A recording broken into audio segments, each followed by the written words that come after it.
Ed Bernstein Show. Now, here's Ed. Hey, welcome to our show. Hey, early voting, mail-in voting, all that great important stuff is about to begin. Election is not till November 8th, but here in Nevada, we like to vote early, and we also like to prepare not only for early voting, but for mailing in ballots. I mean, soon you're going to be getting ballots. You're going to have to make selections. And two of the most important offices that we're voting for this year are Nevada State Treasurer and Nevada Secretary of State. With me now is the current State Treasurer, Zack Conine, and Cisco Aguilar is running for Secretary of State. Pronounce your name right? Aguilar. That's perfect. My Spanish lessons, man. They are working. My mom would be proud of your effort. But you're no stranger. I mean, I've followed you for years while you were on the athletic commission. Yes. Right? How was that job? That was pretty incredible. Being one of the youngest members of the commission, being one of the youngest chairmen, it was fascinating. I like to take great claim to the fact that we were able to have Pacquiao Mayweather under my chairmanship. And it was no easy task. Yeah, I mean, I can remember a time in the Nevada Athletic Commission that they would not even, whatever the term is, license or approve the UFC. Yes. Right? I mean, in the early days when the Fertittas and Dana White purchased the UFC, they couldn't get authorization from the Nevada Athletic Commission. Well, it was actually Lorenzo's legitimacy to UFC. He served as a commissioner, spent some time on the commission, and then when he purchased it with Dana, that's when the real legitimacy came to UFC because of Lorenzo's ability to really get the organization to understand what it needed to do to become. What a mistake that would have been made if we didn't, recognize the UFC. Right. And somebody like Lorenzo, though, with his stature and his ability to get things done, I think the state trusted his ability to make it great. Because the UFC brings a lot of money into Nevada, right? A lot of money. Makes We're you happy happy, for right? it. Yeah. We'd take 10 UFCs if we could. It was our original professional sport in Nevada. So. It was our first, right? That's right. So. I remember those days. Got a lot of progress since then. For sure, yes. And Zack, you've already served a term as state treasurer. Yep. Probably the most difficult term that any state treasurer had to be in office for, right? With what was going on in COVID, whether the state could remain solvent, whether we could pay our bills. I mean, all these problems fell on your shoulders. Yeah, and you can see a fair bit of it on my hairline. But the good thing is we are through the most dangerous pieces. We got through it. We never missed a bill. The state treasurer is the state's chief investment officer, right? But one of our big responsibilities is making sure that all the money comes into the state and goes out of the state, that we make all our obligations, all our debt payments, all our payroll paying for police and everything else. And that is exceptionally important. We never missed a payment. We built some character along the way, but we never missed a payment, which is really important. And that must have been very challenging during COVID. Well, and not just the difficulty of not having revenue from gaming and other sources, but also just the logistical differences, right? I mean, we had to take our entire staff. There aren't that many people who work for the Treasurer's Office, about 46, and they're all fantastic professionals, but we had to keep them safe. And so imagine we're now running a portfolio of billions of dollars in one room, and then there's a thin wall, and in the next room is my daughter, Ruby, doing her first grade classes online, right? Oh. So we built a little bit of character, but we got through it. Mm-hmm. And it was so important because there were so many businesses that were on the fringe of going out of business at that time. Some did, unfortunately, but vast majority you were able to keep on the straight and narrow, though, right? Yeah, and we were able, we knew that small businesses had long been the backbone of the economy. We knew they were going to be the lifeblood of the recovery. And so the governor and I and others put together programs like our Pandemic Emergency Technical Support Grant program, our PETS program, which gave out more than 9,000 loans, $10,000 apiece, more than $102 million to small businesses. And we hear from them every day, right? That was the little bit that helped us keep going, especially when a lot of the federal programs, which were great, like the Paycheck Protection Program, but they were really focused on medium-sized, big businesses, right? But those small businesses with 1 to 5 employees, they needed help. And I'm glad we were able to get that done. Cisco, there are some major issues facing the country this year. People are, talking about inflation. People are talking about abortion. People are talking about gun issues. But I got to think there's nothing more important than protecting our right to vote in our election process. Secretary of State has become, the centerpiece of that issue. You're running against somebody who believes in the big lie, who doesn't want to have voting by mail, who doesn't want to have voting machines, Right. doesn't want to have early voting. He wants people to hand count voting ballots, which, by the way, I think are much prone to deception than a machine that has no political ties, right? I've always thought, as just a resident of Nevada, that the easier we can make voting, the better. If I can bank online and feel secure that my money is okay, there's got to be a way for me to vote that way. There absolutely is. We have a great current Secretary of State who understands that early voting and access to the ballot box is important. And I should say she's a Republican. She is, exactly. Right. But I think it goes back to the very reason why I'm running. This is no longer about a Republican or a Democratic agenda.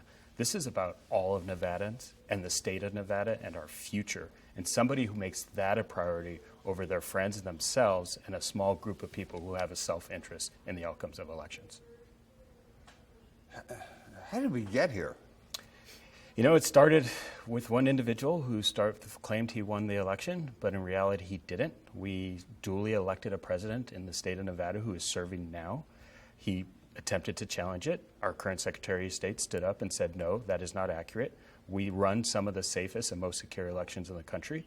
And our governor and our current legislature have done a phenomenal job to protect that access to the ballot box. Every issue you mentioned, inflation, a woman's right to choose her own health care, all run through the ballot box. And if we don't have access to that ballot box, we're not going to protect those freedoms we live on every day or those fundamental rights, like the fundamental right to a public education, where we need to ensure our kids are getting access to a strong education. It all starts with our parents getting to the ballot box. Was there any issues in Nevada in the last election? I know you were not in the job. I mean, you were, what were you doing? You were off the athletic commission, right? Now you're an attorney. Yes, I was. By trade, I was right? busy launching my startup company, and then I, dealing with the Secretary of State's office through that process, and understanding some of the challenges that our small business owners face on a daily basis when they go to initially file, and then those annual filings. I like to say, as an attorney who spent many years doing corporate filings at Agassiz, that I know what the challenges are to these businesses, and I like to say that, as an attorney, you shouldn't have to hire an attorney to deal with the Secretary of State's office. When you say corporate filings at Agassiz, what do you mean? There's LLCs, there's corporations that Andre owned and that Stephanie owned that we registered here in Nevada. Right. And so every year you have to reaffirm that those are the current individuals running that business. And you have to make sure that that contact information is correct, because if you were going to be sued, the opposing party would go to those filings to figure out where to serve the individual with the lawsuit. Right. But there's, I never heard of any kind of instances in Nevada where there was any kind of election fraud. It was just seemed to be like some story. Hey, I lost the election, so now there has to be fraud. Right. It's a matter of convenience for, I think, a lot of individuals, especially my opponent who's run and lost. He's claimed, but when he wins, it's a different conversation. Our current Secretary of State has investigated every instance of presumed fraud.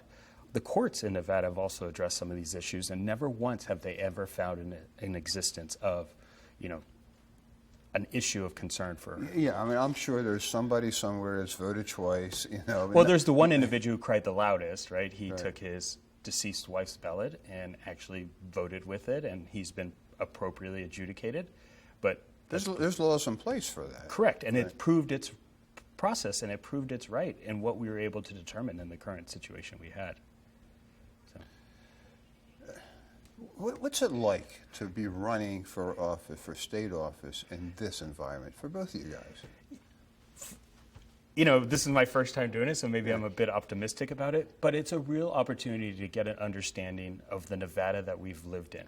This is the Nevada that was gritty in the very beginning. We fought for legitimacy, But we're no longer in that position. We are legitimate. We are a state that matters to the rest of the country, and we need to grow up and act like it. And so having the opportunity to talk with people both in the South and the North about what their priorities are and what their challenges are, that's the fun part, is the engagement with Nevadans of both parties, of different mindsets, but having the conversation and being able to listen to learn about what we need to do for our future.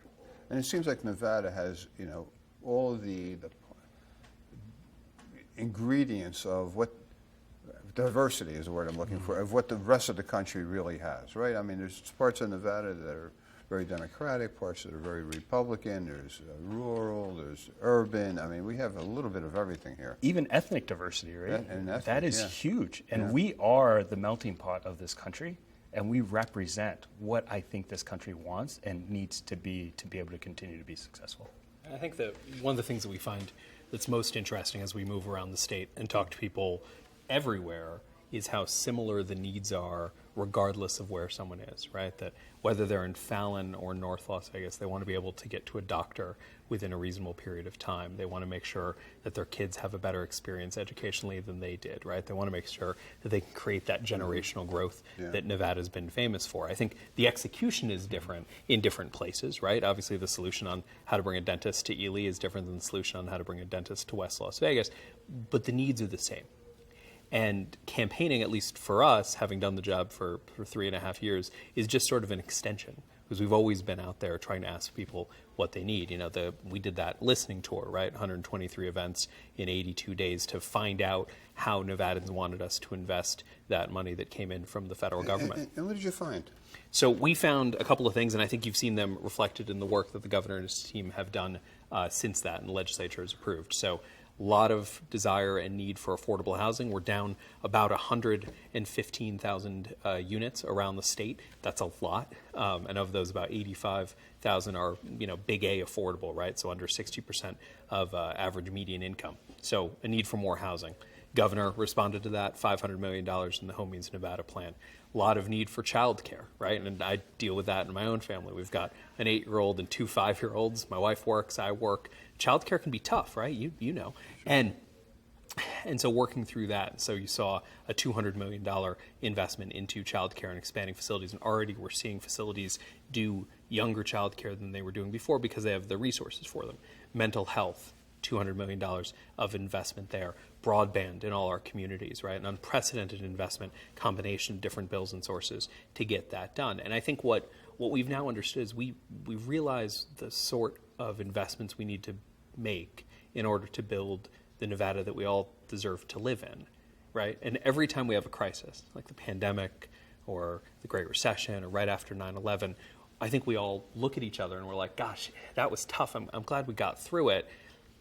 But then we get back to everything's great, right? Revenues are back, gaming's back, everything's all right. And we never fix the underlying social safety net things, right? It's the human condition. Short memories. For sure. And I think, but, our job, right, in government is to fix these things for the long term. You talk about silver flume, right? Like, great example. But it's also, too, to get rid of the drastic cycles, right? And can we normalize for the future? And I think you talk about voter engagement, especially in our Latino community.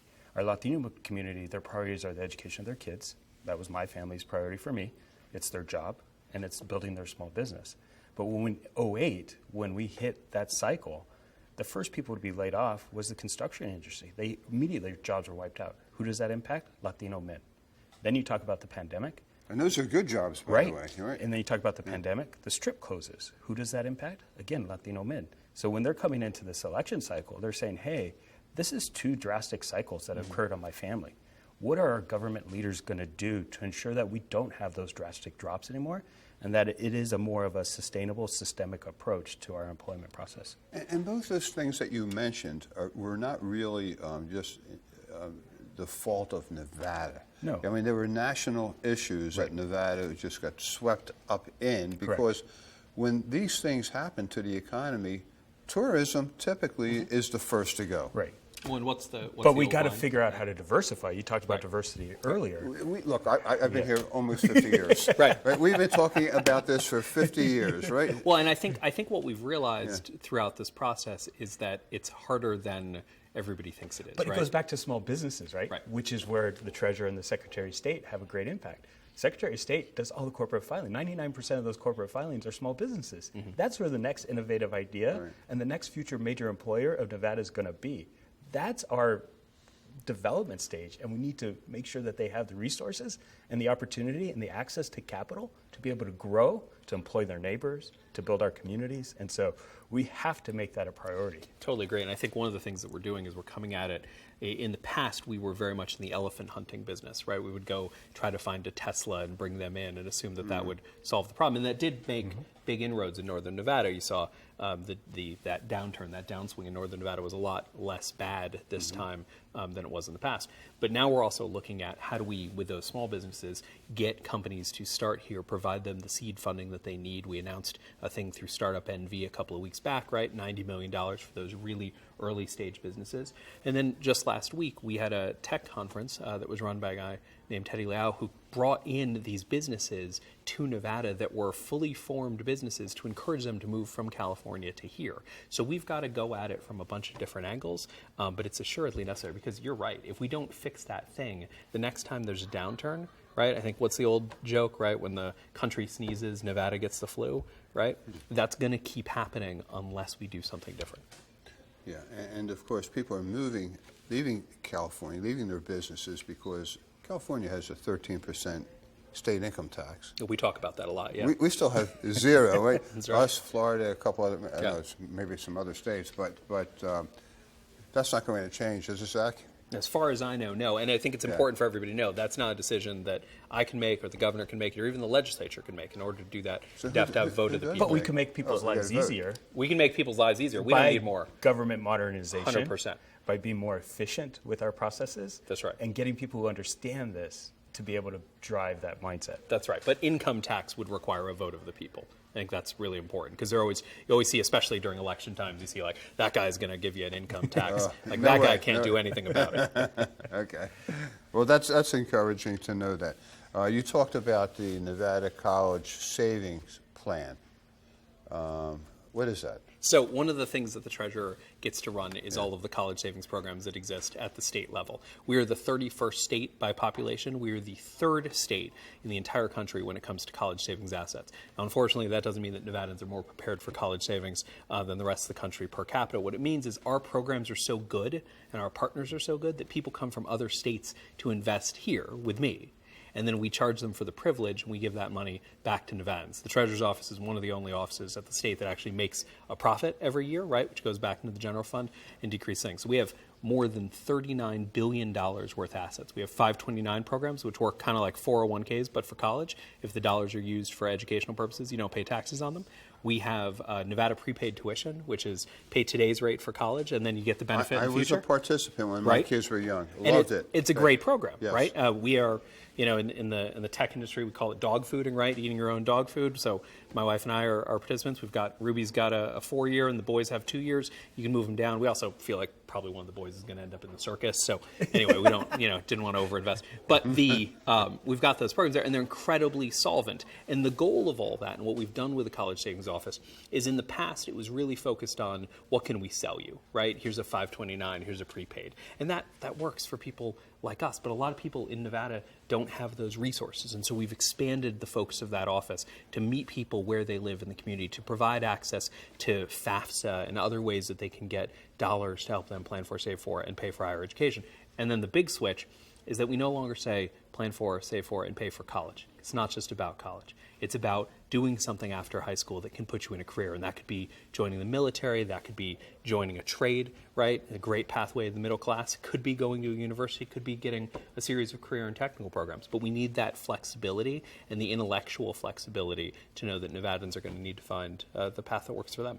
And I love that. I love because college is not for everybody, and there's too many people, students, that end up going to college, and it doesn't really make a difference. They, they take a psychology major and end up, in a construction job anyway. So why not offer some of these alternatives? College is not for everybody. No, I'm a hospitality major who's your treasurer. So, well, I think if you I need a plumber. And I think our community is recognizing. I think you look at some of the work the Engelstadt Foundation is doing 100%. On workforce development. Mm-hmm. They invested heavily in a school I founded in North Las Vegas, but they're also recognizing that if you get children and parents together to recognize that they can go into a trade simultaneously, that's huge success. That's totally right. And it is so much about the parents. I'm so glad you mentioned that, because a lot of parents, we've spent so much time talking about college that getting parents to say, like, oh, this is actually a great pathway without the student loan debt, that work is so important. I'm glad you mentioned that. In order to do all this work, it's difficult enough.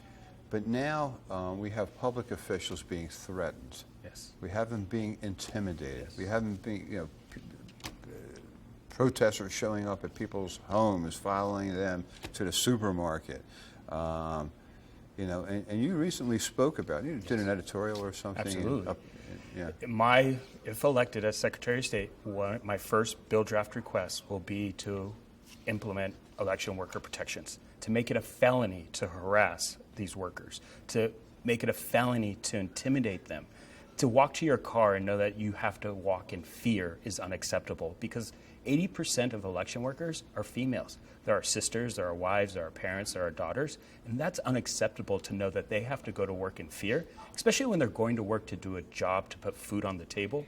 I'm choosing to be in this position. I'm choosing to fight for that voter access. They're going there to do a job we need them to do to protect our democracy and to ensure these systems are secure and fair.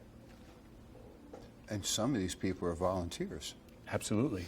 And you look at, there is a concern now because people are afraid to volunteer for these opportunities. They've been doing this for decades. Mm-hmm. It's part of their civic duty. They take such great pride in who we are as a government, as a democracy, and now they can't do it because they're afraid of that intimidation. So has it been difficult for us to get these volunteers and even paid people working in the elections this year? Yeah, you look at the Secretary of State's office, and that's one of the challenges I'm going to face if elected, is there's a 33% vacancy in these positions in that office, because people don't know where this is going, and they want to feel secure and they want to feel protected because they got families to care for. Mm-hmm.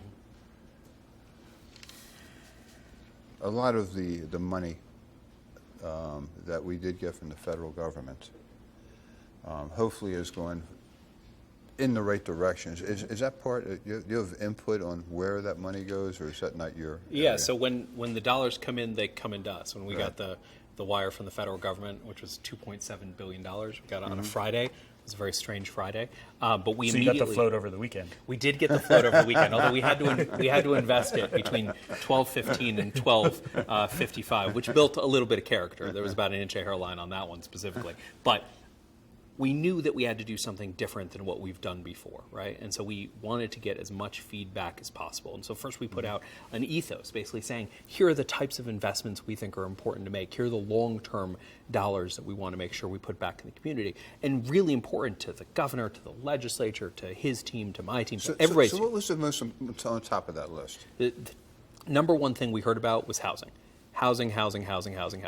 The second thing we heard about was access to health care. And some of those things are dollars, right? The building of a hospital facility, the expansion of the state health lab, which is going to happen, the investments into the medical school, which luckily there are fantastic partners in the private sector who are willing to really take the heavy lift on that. And then the state's doing its part, which isn't nearly as big as the part of private philanthropy. So thank God for them. But those investments, right, one of the things we needed to make sure was that we were investing in things that would have long-term returns, right? Not just, here's some money, here it goes out the door, and you never get the return for it. But how can we build something that can be fixed? A lot of them are systems, right? So we heard a lot, we still hear a lot about the unemployment system, right, DETR. And that system hadn't been substantially invested in more than 15 years. It was set up to break at the sort of scale that needed to be done, not because of any sort of maliciousness, just because of apathy, right? And so now we are replacing that system with a brand new system that's going to be able to scale and grow and learn over time and be flexible so that whenever the next crisis happens, people aren't turning around expecting that life raft to be there and not seeing it. You know, I'm glad you brought that up. Yeah. Because that was the most irritating concern that I heard during COVID, that the unemployment system, getting checks, being out of work was kind of broken. People couldn't get through. Yeah. And so let me finish my Please, thought yeah. and have you comment. But it wasn't the current administration's issue. I mean, this thing has been, it was the same system 10 years ago, 15, 20 years ago. Right. So, the governor has gotten blamed for it, really for no reason, because he had nothing to do with it. But now that we recognize what happened, the idea is, how do we fix it? It's absolutely right. And I think elected officials, sometimes you're playing the timing lottery, right? So a thing that hasn't been working for years, is it going to break under your watch? And Dieter was one of those things, right? That unemployment system was one of those things. Here's the problem. It was programmed in COBOL, right? We couldn't find a good COBOL programmer to save our lives. That's a really difficult thing. And the code itself, that's a language. it's a programming okay. language, right? A programming language that no one's programmed in 10 plus years. And so the system itself was broken, but also beyond that, it was designed as a maze. It was designed to keep people from benefits unless they absolutely were supposed to get them. And because of that, much of it was manual. So you would start the process, and you said while you left your job, and if you didn't pick exactly the right thing, you'd move into adjudication. And that meant you had to talk to a human being. Now that worked when there were 100 or 200 or even 250 of them. It didn't work when there were 50,000 of them. Right. But it's also, too, goes to the responsibility of elected executives, right? Mm-hmm. Is somebody with an MGM or WIN knows their systems and know where the pitfalls are. Mm-hmm. In government, we kind of just accept them. And it's the same in the Secretary of State's office. We need to revise and revamp Silverflume. But somebody has to take that initiative and has to make it a priority. Silverflume being what? Silverflume is the corporate filing system. It's the security filing systems that every business in Nevada has to use to do that annual filing. Hey, look, I could see, issues happen. Hopefully we've learned from them. Mm-hmm. And I would love for you two guys to get out there and keep them, not only repair them, but keep them going for the future. It's being strategic and not reactive. And I think Zack has that same mindset. Yeah, Zack Conine, thank you. Our state treasurer. Thanks for having running me. for re-election. Cisco Aguilar, who is running for Secretary of State. He's giving up a lucrative private career to go out and do some public service. It's paying my community rent. Yeah, thank you, guys. Thank you. Okay.